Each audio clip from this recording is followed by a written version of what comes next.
우리 시간에 오신 여러분들 위해 하나님의 한량없는 은혜가 넘치기를 주님의 이름으로 축원합니다. 우리 앞뒤 좌우에 있는 분들 따뜻한 사랑의 마음으로 인사를 나눕니다. 주님의 이름으로 사랑하고 축복합니다.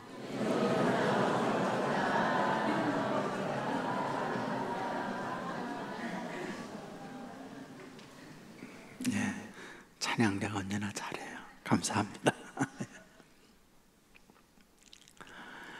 미라클 모닝이라고 하는 책이 있습니다. 할 엘로드라고 하는 분이 썼습니다. 저자는 어떤 인물일까? 소시민입니다. 주방 전문회사에서 영업사원 일을 합니다.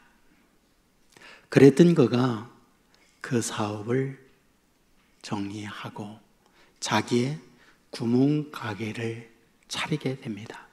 얼마 후 음주 운전하는 추락과 정면 충돌을 하면서 여러 곳, 10곳 이상이 부서지는 큰 중상을 입습니다. 의사가 이야기하죠. 뇌의 정상 기능이 어렵고 정상 활동이 불가능합니다. 청천벽력과 같은 진단을 얻게 됩니다. 좌절하죠. 결국 사업은 문을 닫았고 큰 부채만 남게 됩니다. 우울합니다. 희망이 보이지 않습니다. 그랬던 그가 마음에 다짐을 합니다. 재기해야지. 다시 일어나야지. 그리고는 새로운 습관, 루틴을 도입하게 됩니다. 6가지였어요. 첫째, 사이런스, 침묵하며 기도하는 일. 두 번째, 애포메이션, 긍정 확언이었습니다. 나는 할 수 있어. 나는 다시 일어날 수 있어. 나에게는 불가능이 없어. 자기 확신을 계속하게 되었죠. 그 다음 세 번째는 비주얼라이제이션, 시각화입니다. 나는 일어나 걷는 모습을 시각으로 상상하며 바라보게 되는 거죠. 네 번째는 엑서사이즈, 운동이었습니다. 한 걸음 한 걸음 발걸음을 내디디면서 운동을 시작하게 된 거죠. 다섯 번째는 리딩, 독서였습니다. 자기에게 희망, 용기 이런 걸 줄 수 있는 책들을 구하여 읽게 됐죠. 마지막은 스크라이빙이었습니다. 글쓰기입니다. 글쓰기 가운데에서도 감사일기. 하나님, 하루를 주심을 감사합니다. 오늘 눈뜨게 해서 감사합니다. 이런 6가지의 루틴을 도입하게 된 거죠. 놀라운 사실이 있어요. 이와 같은 반복적 루틴을 통하여 그 인생은 회복이 됩니다. 달라졌습니다. 그리고 주변에 있는 분들이 그분을 보면서 기적이다고 이야기하게 되죠. 그리고 그것을 정리하여 책을 내게 됐는데 그것이 미라클 모닝이라는 책이었습니다. 세계 30여 개국에 번역이 되어졌습니다.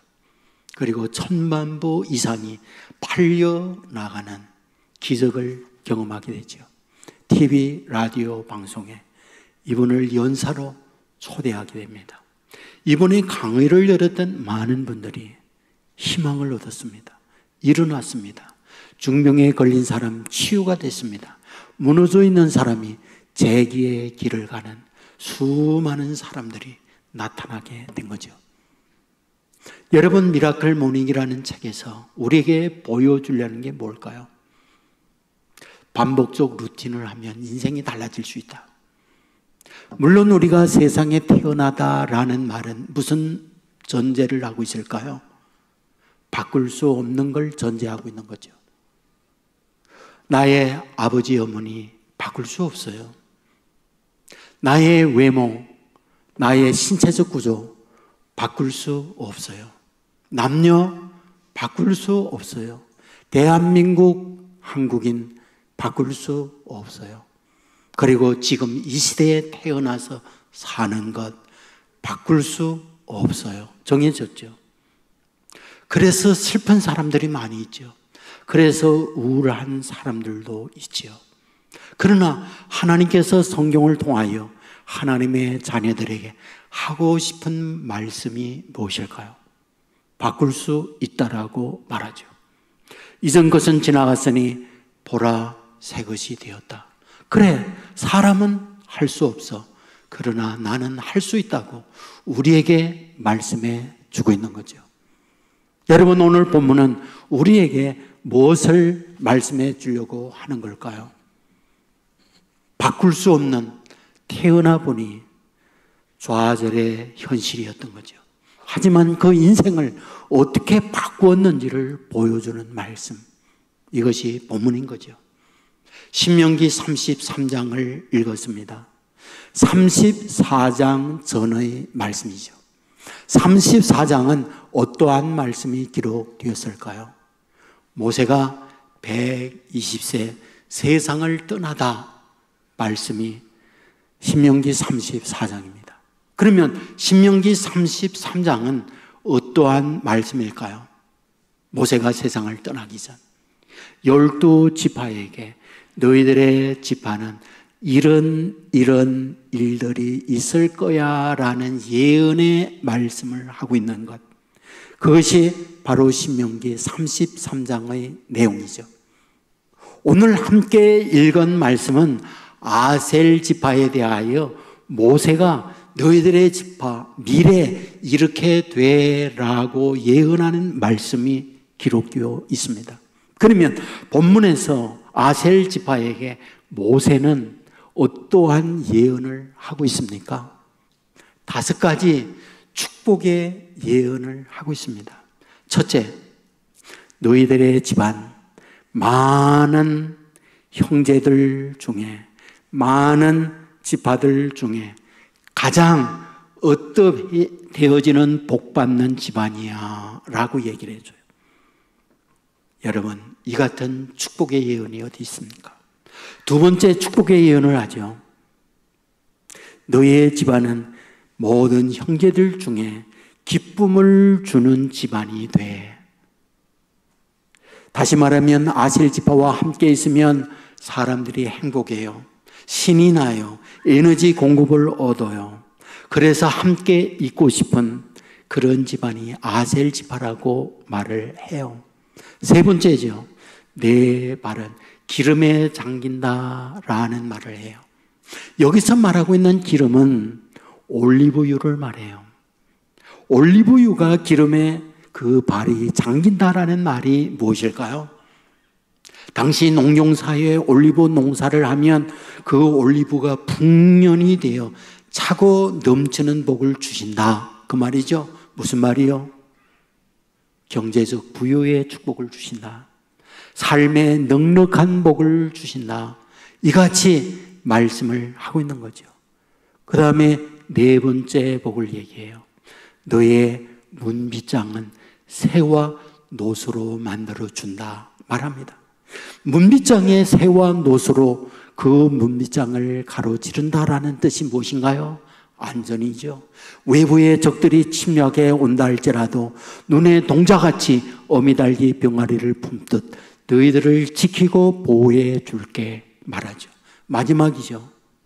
너희들의 사는 날 동안 능력이 떠나지 않는다 말씀하고 있어요. 여기서 말하고 있는 능력이란 어떤 능력이요? 물질의 능력이요. 어떤 능력이요? 육체적 능력이요. 어떤 능력이요? 세상의 권력을 가지고 사람들을 지배할 수 있는 능력이요.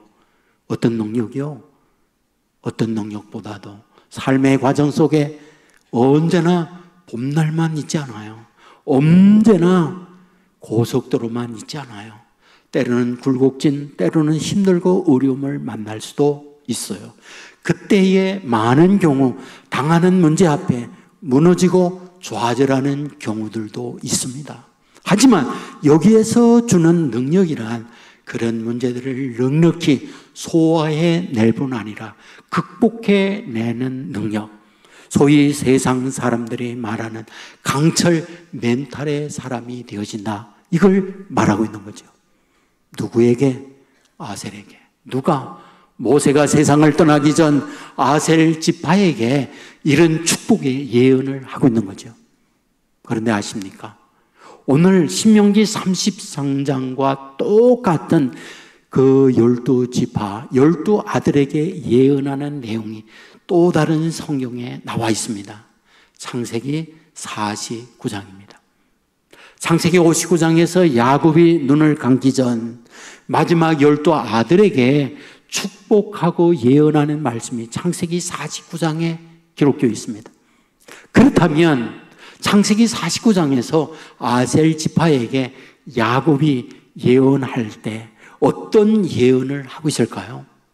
두 가지 예언을 하고 있습니다. 첫째, 너의 먹는 것, 기름진 것을 먹는다. 무슨 말입니까? 물질의 축복을 너희들이 받아 얘기하죠. 두 번째, 너희들이 왕의 수라상을 차리는 복을 받아 라고 말하죠. 왕의 옆에서 왕의 신임하면서 왕의 음식 수라상을 차리는 특권을 누가? 아셀, 너의 집안이 받는다라고 말씀하고 있잖아요. 무슨 말입니까?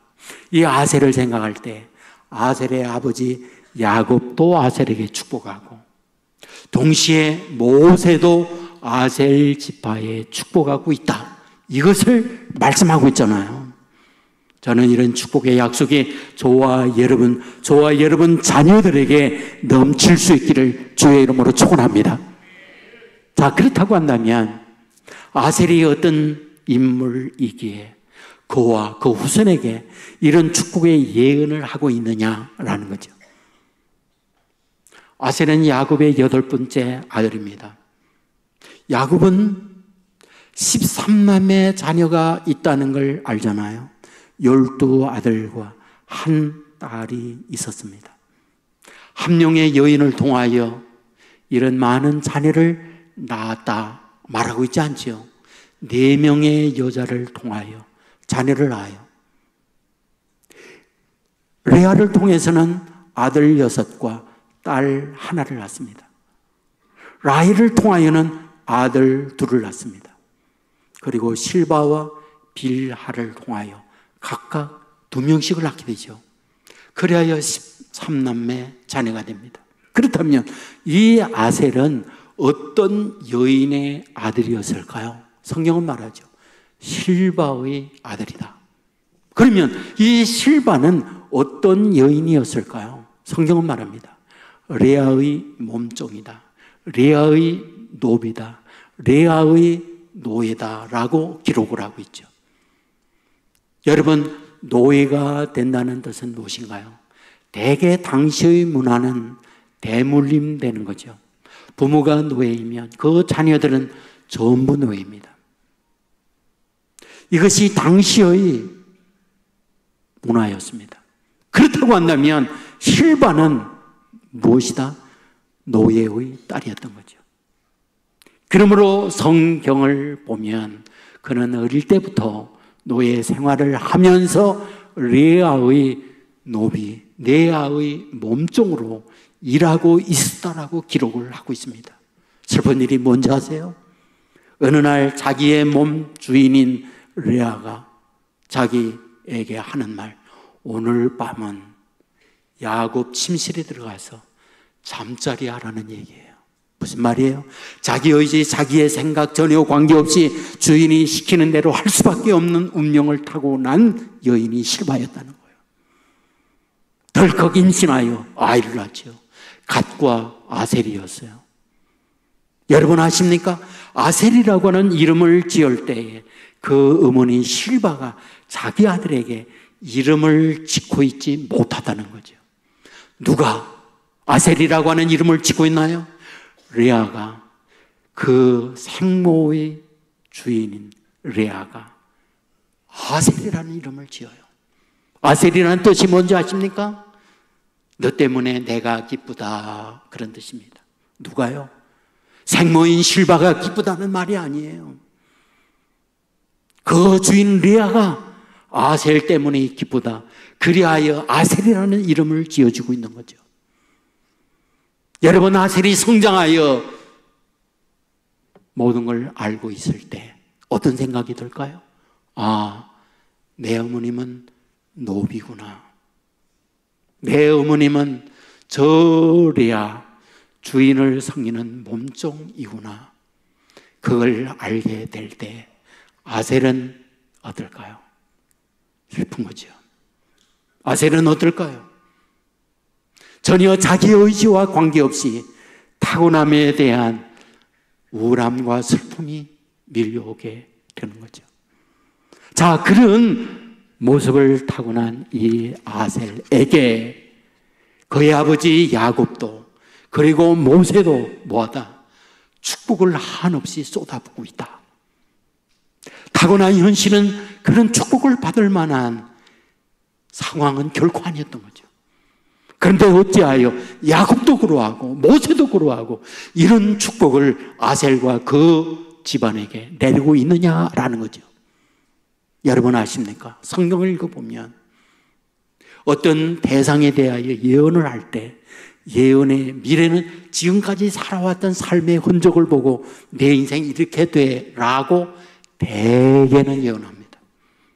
지금까지 살아온 삶의 흔적을 보면 앞으로 내 인생이 이렇게 돼 라고 하는 것이 성경의 대체적인 예언이에요. 여러분, 야곱이 아셀에게 그런 축복의 예언을 하고 있잖아요. 아들 모두에게 야곱이 축복하는 게 결코 아니에요. 큰아들 루벤에게 축복할 때 보면 너는 장자의 복을 받지 못한다. 장자인 루벤에게 아버지 야곱은 이와 같이 말해. 이유가 뭡니까? 너는 아버지의 침상을 더럽혔어. 그러므로 내 미래는 장자의 축복을 받지 못해. 이렇게 얘기를 해요. 여러분, 레위가 시몬에게 기도할 때 아버지 야곱은 뭐하다고요? 너희들은 저주받을 집안이야. 아들들에게 마지막 저주의 예언을 하고 있습니다. 이유가 뭡니까? 너희들은 성질이 싸나워. 그래야 세겜에 할례받고 움직이지 못하는 남자들 모두 살해했지. 그리고 그들에 있는 모든 물건을 약탈해왔지. 어찌하여 이런 모습으로 너희들이 살아갈 수 있단 말이냐? 그러므로 너희들의 미래는 저주가 있어 라고 하는 예언을 하고 있다는 거예요. 자, 그렇다고 한다면 이 아셀에게 아버지 야곱도 그러고 모세도 그러고 상상할 수 없는 축복을 양쪽에서 해놓고 있다 한다면 도대체 무엇이, 그런 아셀과 그 집안에게 복받을 만한 것이 무엇이 있느냐라는 거예요. 오늘 성경에서는 두 가지를 말하고 있어요. 첫째는 신뢰가 있다라고 말해. 신뢰가 있다. 사랑하는 여러분, 오늘 성경에 보게 되어지면 성경에서 무엇을 우리에게 말씀해 주고 있습니까? 24절에 그의 형제에게 기쁨이 되며, 형제에게 기쁨을 주는 사람, 그게 아셀이라는 거예요. 그런데 이 부분에 대하여 유진 피터슨이라고 하는 분이 메시지 성경에서 형제들이 가장 아끼는 이가 아셀이다. 형제들이 볼 때 아셀 그러면 가장 아껴요. 여러분, 왜 기쁨을 주고 왜 아끼고 형제들이 왜 아셀을 좋아할까요? 여러분, 사람은 상대적입니다. 남들이 나에게 공격에 온다면 공격적인 상황이 나에게 있다는 말이에요. 남들이 나에게 우호적이다. 내가 상대들에게 우호적인 마음을 갖고 있다. 이것은 망고의 진리입니다. 그러니까 아셀에게 모세나 그리고 야곱이 이와 같이 한다는 말은 아버지가 볼 때, 그리고 형제들이 볼 때 사랑받을 만한 사람, 축복받을 만한 그 무엇인가 갖고 있었다라는 거예요. 그것이 무엇이냐? 형제들에게 기쁨을 주는 사람, 형제들에게 같이 있고 싶은 사람이었다라는 거예요. 여러분, 그렇다고 한다면 누구에게 가까이 하고 싶습니까? 그건 신뢰입니다. 신뢰가 무너지면 모든 게 다 끝장나요. 여러분, 성경은 뭐라고 말하고 있다고요? 그는 수라상을 차리는 인물이 된다고 했어요. 왕의 음식을 준비하는 사람이에요. 아시잖아요. 믿지 못할 사람에게 그 일을 안 맡깁니다. 왜? 독극물로 살해하는 경우가 역사 일에 얼마나 많아요. 그러므로 왕이 먹는 음식에 대하여는 꼭 믿을 사람 중에서 가장 신뢰하는 그에게 그 일을 맡기는 거예요. 그렇다고 한다면 아셀에게 그 일을 맡긴다라는 말은 왕도 신뢰하고 주변에 있는 사람들도 믿을 만하다라고 하는 걸 말해주고 있는 거죠. 사랑하는 여러분, 함께 지내고 있을 때에 참 믿을 만해, 진국이야, 이런 사람과 가까이 하고 싶은 거예요. 이것은 변함이 없습니다. 여러분, 힐리 크라우드라고 하는 분이 신뢰의 기술이라고 하는 책을 썼는데 여기에 보면 신뢰의 도전적인 말들이 굉장히 많습니다. 개인이나 조직에 있어서 어떤 흥망성쇠를 결정짓는 게 뭔지 아느냐? 신뢰다, 이렇게 말해요. 우리로 하여금 신나게 삶을 살게 하는 연료가 무엇인지 아느냐? 신뢰가 기름이고 연료다, 이렇게 말해요. 세상 만사는 신뢰로 통하게 되어 있다, 이렇게 말해요. 그만큼 신뢰가 중요하다는 걸 강력히 강조하고 있는 거잖아요. 스티븐 코비 잘 압니다. 성공하는 사람들의 7가지 습관이라는 책을 썼죠. 원칙 중심의 리더십이라고 하는 책도 쓰셨어요. 여기에 보면 리더에게 중심이 되는 가치가 뭔지 아느냐? 신뢰다.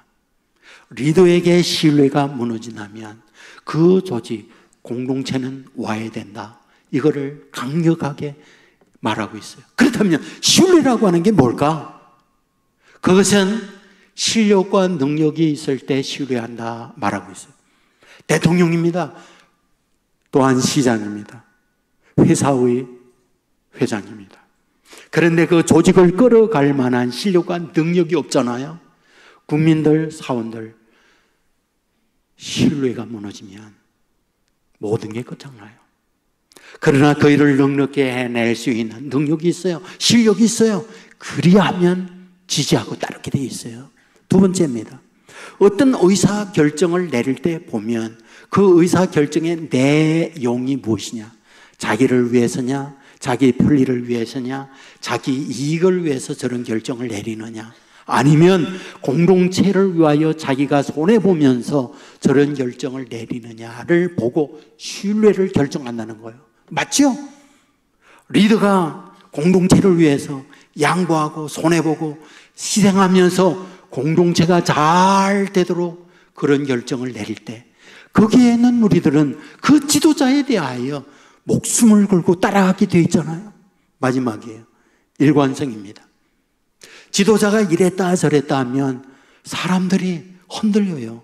어디 장단에 춤을 춰야 할지 몰라요. 그러나 일관성이 있어요. 늘 그 지도자를 보면 정직해요. 바른 길, 그 길을 따라 결정을 내려요. 그러면 그 일관성된 지도자를 보면서 신뢰를 갖게 된다, 그 얘기를 하는 거죠. 무슨 말입니까? 신뢰는 단 한 번으로 이루어지지 않아요. 하루 이틀로 결정되지 않아요. 1년 지나 3년 지나 5년 지나 함께 지내다 보니 아, 저분은 저런 분이로구나. 마음 깊은 곳에 그분에 대한 믿음이 있을 때에 신뢰가 생기게 되어 있다, 그 말이죠. 무슨 말이냐고요? 아셀이 그런 사람이었던 거죠. 함께 형제들과 지내면서 보면 뭐다? 자기는 불편한데 형제들을 기쁨을 줘요. 형제들을 잘되게 해요. 그랬더니 형제들이 가장 아끼는 사람 아셀이었다고 말하고 있는 거죠. 아십니까? 이런 마음을 가지고 가는 하나님의 사람들을 하나님이 축복하세요. 하나님이 함께 하세요. 하나님의 복으로 그런 이에게 채워주신다는 사실 믿으시기를 주의 이름으로 축원합니다. 두 번째예요. 어떻게 아셀과 그 집안에게 이런 복의 예언을 하고 있을까? 말씀을 보면 이름과 관련이 되어 있구나 하는 걸 알게 됩니다. 아셀이라는 이름의 뜻이 뭐라고요? 너 때문에 기쁘다 하는 뜻을 갖고 있다고 그랬어요. 그런데 이 아셀을 확대하면 복되다 하는 이름, 그리고 바른 길로 가다 하는 이름이 함께 있어요. 이것을 우리에게 잘 설명해 주고 있는 것이 시편 1편 1절이에요. 시편 1편 1절, 복 있는 사람은 악인의 꾀를 좇지 아니하며 죄인의 길에 서지 아니하며 오만한 자의 자리에 앉지 아니하고, 너무 잘 알잖아요. 그런데 여기 복 있는 사람이라고 할 때 이 말을 히브리어로 보니 아세르라는 단어를 쏘고 있다, 그 말이죠. 아셀이 명사형이라면 아세르는 형용사로 쓰고 있어요. 같은 단어를 동의어로 쏘고 있는 단어가 복 있는 사람이더라 라는 거예요. 그러니까 복 있는 사람이 누구냐? 악인의 꾀에 좇지 않는 사람. 복이 있는 사람이 누구냐? 죄인의 길에 서지 않는 사람. 복이 있는 사람이 누구냐? 오만한 자의 자리에 앉지 않는 사람이 복이 있다는 거예요. 그러면 그것으로 끝인가? 아니라는 거죠. 여호와의 율법을 주야로 묵상하는 사람이라고 말해줘요. 여러분, 여호와의 율법을 주야로 묵상한다, 무슨 뜻입니까? 말씀을 듣고 그것으로 끝이 나는 게 아니라 집에 가서 되새김질하다, 그게 묵상이에요. 소가 여물을 먹고 되새김질을 하는 것처럼 말씀을 먹고 되새김질하는 것, 무슨 말입니까? 루틴화하는 거죠.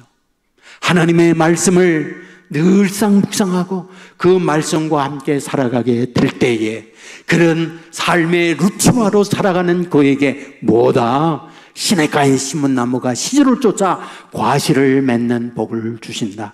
그 행사가 다 형통한 복을 주신다 라고 말씀하고 있다, 그 말이죠. 무슨 말입니까? 이런 사람에게 시작은 약하지만 나중에 장대한 복을 주신다고 우리에게 말씀해 주고 있다, 이 말인 거죠. 여러분, 사실 아셀 지파의 사람들을 보면 그와 같은 인생을 살아가요. 역대하 30장에 보면 히스기야가 왕이 됩니다. 히스기야의 아버지가 아하스예요. 아하스는 어떤 모습으로 통치했을까? 그 통치를 보면 우상 숭배를 우선합니다. 아버지가 세상을 떠나고 아들이 왕이 되고 난 이후에 아버지와 전혀 다른 통치를 합니다. 우상 제단을 헐어요. 그리고 여호와의 제단을 다시 성결케 하고 재건하는 일을 합니다. 모든 것이 완공이 되어지고 난 이후 히스기야가 제일 먼저 행사를 해요. 행사의 내용이 무엇이냐? 유월절 절기를 대대적으로 지킵니다. 그 유월절 절기를 지킬 때 히스기야는 우리 남쪽 유다만 지키는 것이 아깝다. 그러므로 저 북쪽에 있는 우리의 형제들까지 초청하자. 그리하여 그 초청장을 사신을 통하여 보냅니다. 이 사신을 받았던 북쪽에 있는 이스라엘 사람들, 어떤 태도였을까요? 성경을 보면 멸시하고 조롱하고 비웃었다, 그렇게 기록해요. 히스기야가 유월절 행사를 지키자 초청장을 보냈는데 그 초청장을 받았던 북쪽의 이스라엘 사람들이 소소합니다, 멸시합니다, 비웃다라고 말하고 있어요. 그런데 몇 명이 나섭니다. 나선 사람이 누구냐? 스불론, 납달리 사람들이 나서게 돼요. 므낫세 사람들이 나서게 돼요. 그런데 대대적으로 나선 지파가 있었어요. 아셀 지파입니다. 아셀 지파. 이 아셀 지파에 대하여 성경은 뭐라고 기록하는지 아십니까? 겸손히 유월절을 지키기 위하여 예루살렘에 올라가다라고 기록을 해요. 바로 그 지파의 사람들이 몇몇이 하나님을 섬기는 이 일에 놓지 않는 집안이었구나라는 걸 성경은 가르쳐줘요. 그것으로 끝나지 않아요. 신약 누가복음 2장에 보면 안나가 등장하잖아요. 그 안나는 어떤 인물이었을까? 이스라엘 나라의 회복을 기다리는 자. 안나는 어떤 인물이었을까? 성전을 떠나지 아니하고 금식하며 기도하는 자라고 말하고 있잖아요. 그러면 이 안나가 어떤 여인이었을까? 성경은 기록합니다. 아셀 지파 바누엘의 딸 안나 여선지라고 기록을 하고 있어요. 아셀 지파라는 거예요. 그러니까 그 집안에 몇 년이 전통적으로 홀로 내려오는 그것이 하나님을 섬기는 일을 놓지 않았구나. 바로 이것을 하나님이 보고 있는 거죠. 바로 이런 집안에 하나님이 외면하지 않는 거죠. 그러므로 뭐하다? 너희들에게 이런 복이 있다라고 말씀하는 거죠. 비록 그의 어머니 뭐다? 노예의 후손이죠. 타고난 바꿀 수가 없죠. 하지만 그 마음속에 하나님을 섬기는 마음, 주변에 있는 사람들에게 신뢰를 주고 사람들을 기쁘게 하고자 하는 그 마음, 그것을 가지고 갈 때 하나님께서는 그런 아셀과 그 집안에 한량없는 복을 약속을 하고 실제 그런 복받는 집안으로 만들어 주었던 거죠. 이 은혜가 우리 가운데 임하기를 주의 이름으로 축원합니다. 사실 성경을 보면 우리에게 반복적 루틴을 하면 우리의 인생에 바꾸어 주는 데 대한 약속을 많이 해요. 성경 보세요. 항상 기뻐하라. 쉬지 말고 기도해라. 범사에 감사하라. 루틴이에요. 반복적 생활을 이렇게 하라는 거예요. 이것을 말하며 뭐다? 이것은 너희를 향한 하나님의 뜻이라는 거예요. 하나님께서 너희들에게 이런 뜻을 갖고 이런 요구를 하는 이유가 어디에 있느냐? 그리할 때 너희가 복이 있으니까, 그리할 때 너희가 잘 되니까 하나님이 이런 마음으로 하나님의 자녀들에게 반복적 루틴을 요구하고 있다라고 말씀해 주고 있는 거잖아요. 실제 그와 같은 선한 루틴을 통하여 그런 실제적 복받은 분들 많이 있지 않습니까? 다니엘은 예루살렘을 향하여 하루에 3번씩 변함없는 기도 생활을 해. 루틴이죠. 그와 같은 삶을 살아가게 될 때 물론 사자굴 속에 던져지기도 하지만 하나님이 보호하여요. 종례가 되고 난 이후에 나라가 망하고 왕이 바뀌는 그런 가운데에서도 변하지 않는 총리 자리를 유지했던 사람 다니엘이잖아요. 요셉은 어떠하고요? 그가 처해 있는 환경이 어떠하든지 뭐하다 하나님을 향한 믿음 놓지 않아요. 여기 왔을 때 하나님이 보고 있습니다. 그걸 거부해요. 죄수가 되어 감옥에 갇혀 있을 때 꿈꾼 장관들에게 하나님의 이름으로 꿈 해몽을 해줘요. 바로 앞에 섰을 때 내가 믿는 하나님이 당신에게 선한 대답을 해 올리리다. 하나님의 이름으로 꿈 해몽을 해주는 걸 보게 됩니다. 나중에 총리가 되어 자기를 팔아버렸던 형들이 자기 앞에 머리를 조아리잖아요. 떨고 있는 형들에게 요셉이 하는 말, 나를 요셉 팔았으므로 두려워하지 마세요. 하나님이 나를 이 때를 위하여 보내주었습니다 라고 말을 해요. 무슨 말? 모든 걸 하나님에 대한 신앙으로 문제들을 풀어가고 하나님에 대한 믿음을 놓지 않는 사람이 요셉이었던 거죠. 바로 이런 요셉을 왜 하나님이 외면하겠습니까? 어찌 외면하겠습니까? 바로 이런 요셉을 위하여 하나님은 일하시잖아요. 그의 인생을 완전히 미약하지만 창대한 길로 인도해 주고 있는 걸 보게 되지 않습니까? 여러분, 오늘 본문을 통하여 하나님께서 저와 여러분에게 동일하게 말해요. 타고난 자랑스러운 집안의 자녀들도 있을 수 있습니다. 타고난 비교 속에서 우수하다고 생각하는 분도 있을 수 있습니다. 하지만 그렇지 못한 분들도 얼마든지 있을 수 있잖아요. 하지만 성경은 말합니다. 시작은 묘하지만 창대할 수 있다. 사람은 할 수 없지만 하나님은 할 수 있다. 이전 것은 지나갔으니 보라 새 것이 되었다. 우리에게 약속하고 있습니다. 이 말씀대로 나중에 창대해지는 저와 여러분의 삶이 되기를 주의 이름으로 축원합니다. 벤 카슨이라고 하는 분이 있습니다. 미국의 존스 홉킨스 대학의 소아외과 의사입니다. 이분은 신기록을 가지고 있는 그런 특별한 명의입니다.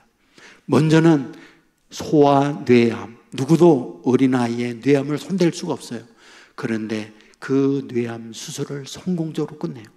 두 번째입니다. 샴 쌍둥이, 머리가 쌍둥이인데 붙어 있어요. 최초로 분리 수술을 성공한 의사입니다. 세계 매스컴은 신의 손, 하나님의 손을 가진 명의라고 극찬을 했어요.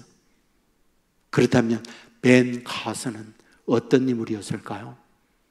태어나고 보니 노예 후손의 아들이에요. 그의 어머니 아프리카에서 끌려온 노예의 자녀로 태어났습니다. 학교 문턱에도 못 갔어요. 13살 때 28살 낸 사람을 만나 결혼해요. 아들 둘을 낳아요. 둘째가 벤 카슨이었습니다. 나중에 보니 아빠에게 다른 여자가 이미 있었어요. 이혼하고 남쪽에서 북쪽으로 이사를 가게 됩니다. 삶이 고단하죠. 돈이 없으니까, 노예의 후손이니까, 배운 게 없으니까 허드렛 일을 하면서 아이들을 키웁니다. 아이들이 이런 집안에서 정상적 성장이 안 되죠. 싸웁니다. 학교에 멍청이라고 놀림을 받습니다. 이 아이들을 보며 어머님은 눈물을 흘리죠. 마음의 결단을 해요. 매일처럼 가정 예배를 드려야겠다. 일어나 하나님께 예배를 드리며 아이들에게 어머님은 말합니다. 하나님은 위대하시다. 그 위대하신 하나님이 우리와 함께 하시면 이루지 못할 것이 없다. 하나님은 우리를 사랑하신다. 사랑하시는 하나님이 우리와 함께 하셔서 반드시 사람의 한계를 넘어선 하나님의 능력을 베풀어 주신다. 이것을 매일 아침마다 아이들에게 가정 예배를 드리며 말해 주었던 거죠. 이 말을 듣고 또 듣던 아이들이 성장하면서 하나님은 눈에 보이지 않지만 위대하시다. 보이지 않는 그 위대하신 하나님이 우리와 함께 하시면 모든 걸 해낼 수 있다. 그리고 우리를 사랑하신다. 그 대신에 너희들이 할 일이 있다. 하나님 앞에 기도해라. 하나님께 의지해라. 그리하면 의지하고 기도하는 너희들에게 하나님이 역사해 주신다. 여러분, 이 말을 들었던 자녀들이 그의 인생이 완전히 달라진 거죠. 정말 미약한 가정이잖아요. 나중에 신문기자와 인터뷰하면서 벤 카슨이 그 얘기하는 거예요. 우리 어머니 글을 읽을 줄 몰라요. 학교 다니지 못했죠. 하지만 어머니 안에 믿음이 있었습니다. 어릴 때부터 어머님은 이 말씀을 해주셨어요. 보이지 않는 하나님은 위대하다. 그 위대하신 하나님이 함께하면 이루지 못할 것이 없다. 하나님은 우리를 사랑해 주신다. 그 사랑하는 하나님 앞에 기도하고 의지해라. 끊임없이 이 말씀을 해주었습니다. 그 말씀을 우리는 믿었습니다. 그리고 그 말씀대로 살아왔을 때 하나님은 그 말씀대로 우리를 이끌어 주셨습니다. 그 고백을 벤 카슨이 했던 거죠. 사랑하는 여러분, 이 하나님이 저와 여러분의 하나님인 걸 믿으시기를 주의 이름으로 축원합니다. 하나님은 저와 여러분에게 미약한 우리의 타고남이 있다 할지라도 장대한 삶을 살기를 원하시는 아버지라는 사실 믿으시기를 주의 이름으로 축원합니다. 하나님께서 저와 여러분에게 복되게 할 때에 엉망진창인 삶을 사는 우리에게 이끌어 주질 않아요. 말했어요. 신뢰를 가져야 한다고. 내 주위에 있는 사람들에게 믿을 만한 사람으로 살아가라고 말씀하고 있어요. 하나님을 섬기며 하나님께 의지하는 삶을 살라고. 그런 삶을 살아가는 아셀과 그 집안에게 뭐하다 하나님은 눈치지 않았어요. 하나님은 그에게 약속대로 그런 복을 허락해 주었습니다. 바로 이제 이 복을 하나님은 저와 여러분에게, 하나님은 저와 여러분의 아들, 딸들에게 주기를 기다리고 계시다. 이 사실을 믿으시기를 주의 이름으로 축원합니다. 이 은혜가 우리 가운데 반드시 넘쳐나기를 주의 이름으로 축원합니다. 모두 자리에서 일어나겠습니다. 뜻을 생각하며 찬양하겠습니다.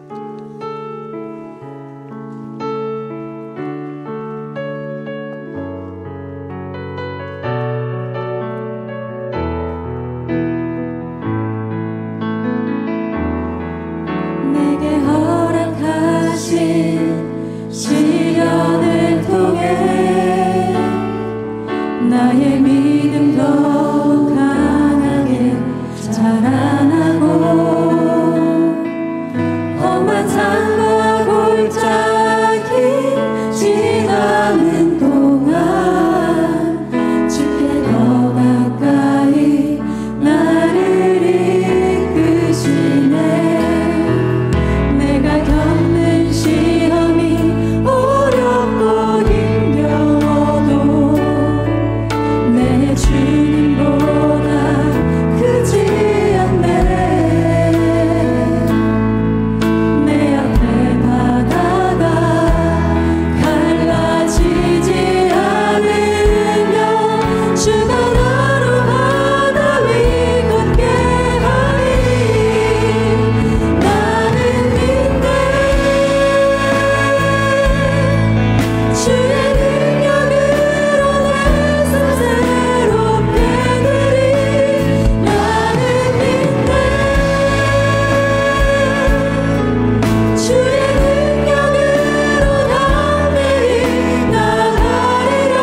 합심해서 기도하겠습니다.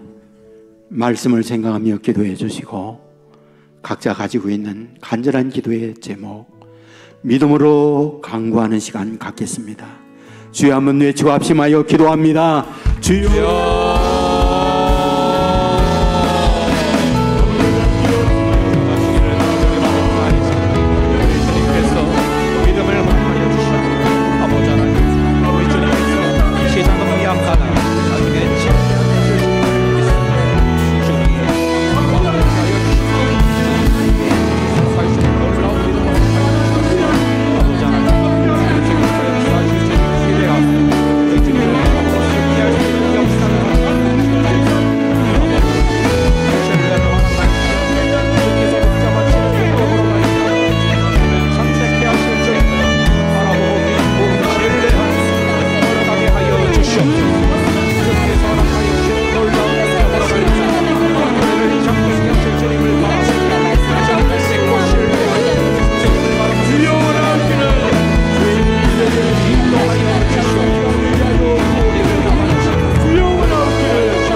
믿고 구하는 것은 다 받으리라 말씀하였사오니 구할 때마다 믿음으로 나아가 하나님 앞에 상달된 기도가 되게 하여 주옵소서.